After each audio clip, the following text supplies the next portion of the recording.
لو في ساعة في العالم ده لفت على كل العالم فهتكون هي الساعة اللي هكلمك عنها في الفيديو ده، من أول جيل الثمانينات والتسعينات لغاية دلوقتي. وأغلبنا أول مرة جرب ساعة كانت هي الساعة دي، أو هتكون هي كانت أول ساعة جات لك هدية من حد كان غالي عليك. تعال معايا في الفيديو ده أكلمك عن أيقونة ساعات كاسيو.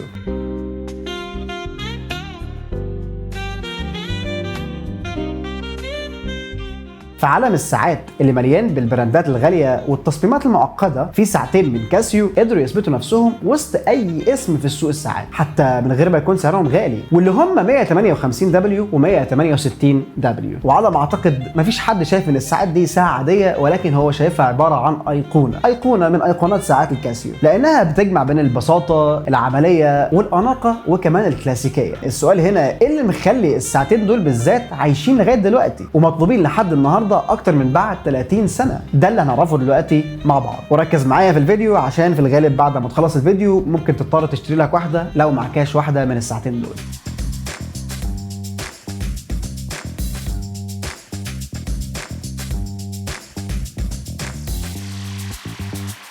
اهلا بيك، انا معتز وبحب الساعات، والنهارده هكلمك عن ايقونات ساعات الكاسيو. اول حاجه كاسيو A158 دبليو ظهرت في الثمانينات كجزء من خط الكلاسيك كوليكشن، ساعه معموله للناس اللي عايزين حاجه عمليه رخيصه وتعيش معاهم. بعد نجاح اصدار ال A158 دبليو من كاسيو قدموا اصدار تاني جديد من الكاسيو اللي هي ال A168 دبليو، اللي تعتبر النسخه الاكبر والاوضح مع تحسينات صغيره على الشاشه والباك لايت. اللي يميز الساعتين دول ان هم بقوا رمز للريترو ستايل، لدرجه انك بتلاقيهم في افلام ومسلسلات وكمان مع مشاهير. يعني مثلا الكاسيو ال A158 دبليو ظهرت في فيلم وونتد سنه 2008. مش بس كده، في ناس كتير من المشاهير لبسوها، يعني عندك مثلا الرئيس باراك اوباما. بالنسبه للاصدار ال A158 دبليو يعتبر رفيعه وخفيفه ووزنها حوالي 46 جرام بس. تصميمها صغير ومناسب لاي ايد وبيدي احساس بسيط وانيق. اما بقى بالنسبه لل A168 تعتبر اكبر شويه والاطار بتاعها لامع اكتر، وكمان الشاشه اوضح والفونت فيها اكبر. الاصدارين دول بيجوا بستايل الستانلس ستيل مع لمسه فينتج كده، تحس ان انت لابس حاجه من روح الثمانينات. وطبعا في ساعات كتير حاولت تاخد الفينتج لوك بتاع كاسيو من الاصدارات دي، ولكن كاسيو هي الاصل. فلو حاولت انك تلاقي اي شكل من الاشكال دي حاول تجيب الكاسيو، لانها هتكون هي الافضل بالنسبه لك.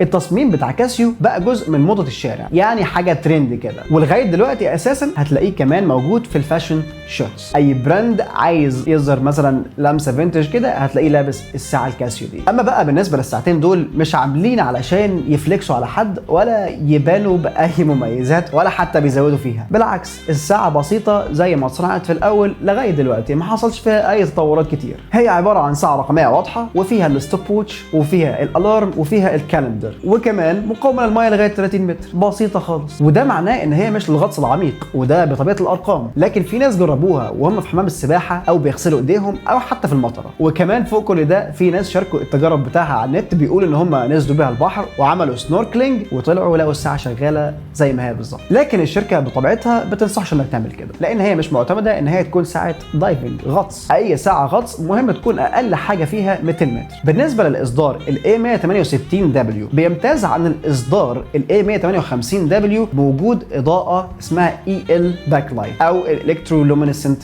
باك لايت، احسن من اللمبه الصغيره اللي موجود في اصدار ال A158 دبليو. يعني لو قارنت ما بين الساعتين في الضلمه هتلاقي الاصدار ال 68 احسن من الاصدار ال 58. تعال بقى اعمل لك مقارنه سريعه ما بين الساعتين دول مع اضافه وحش جديد وهو ال F91 دبليو.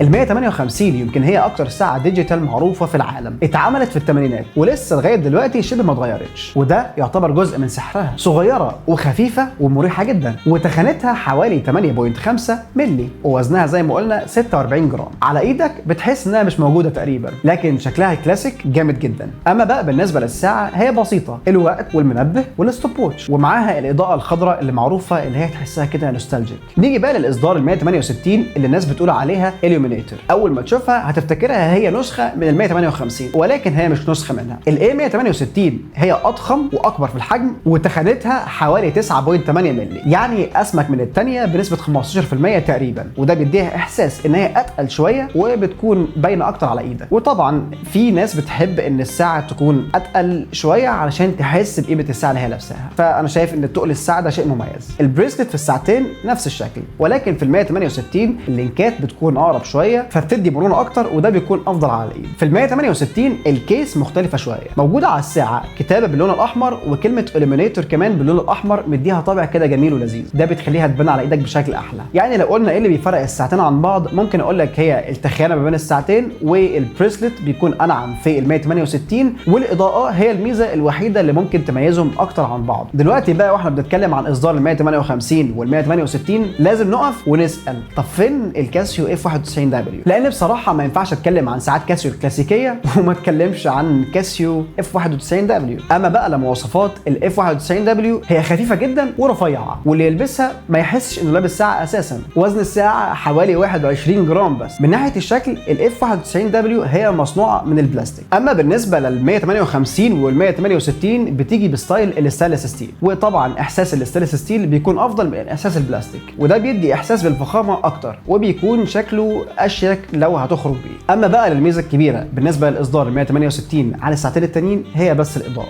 ومن ناحيه السعر الاف 91 دبليو هي طبعا ارخص بالنسبه للساعتين التانيين، وهقول لك على الاسعار في اخر الفيديو. وعلى حسب كلام عمو ويكيبيديا، كاسيو اف 91 دبليو باعت اكتر من 3 مليون قطعه كل سنه من 2011، وفي تقديرات غير رسميه بتقول ان اجمالي المبيعات للساعه دي وصل لغايه 100 مليون قطعه. وكمان فوق كل ده الكاسيو اف 91 دبليو بتصنف الاكثر مبيعا ما بين الساعات الديجيتال على موقع امازون. وبالمناسبه لو عايز تشتري اي ساعه منهم هتلاقي اللينكات تحت الفيديو. اما بقى بالنسبه لاصدارات ال 158 وال 168 شغالين بموفمنت كوارتز ديجيتال. اما بقى للموديلات اللي تسمع ارقامها زي 593 و 3298 دي الكاليبر بتاعت الساعه، يعني رقم المكنه اللي موجود جوه الساعه. كل رقم من دول بيمثل جيل او نسخه من نفس الموفمنت، واللي كاسيو بتطورها بنفسها بالكامل. واللي يميز الموفمنت دي ان هي بسيطه ودقيقه جدا، لدقه بتوصل ان الساعه ما تزيدش ولا تنقص في الشهر 30 ثانيه. وطبعا ده مستوى دقه عالي بالنسبه للساعات الميكانيكيه الغاليه، رغم ان الساعات دي رخيصه وسعرها لا يتجاوز من 30 ل 50 دولار، الا انهم بيعيشوا سنين طويله. يعني مثلا عندك البطاريه بتعيش من 7 ل 10 سنين، والكيس والبريسلت بتاع الساعه من المعدن، فهيستحمل معاك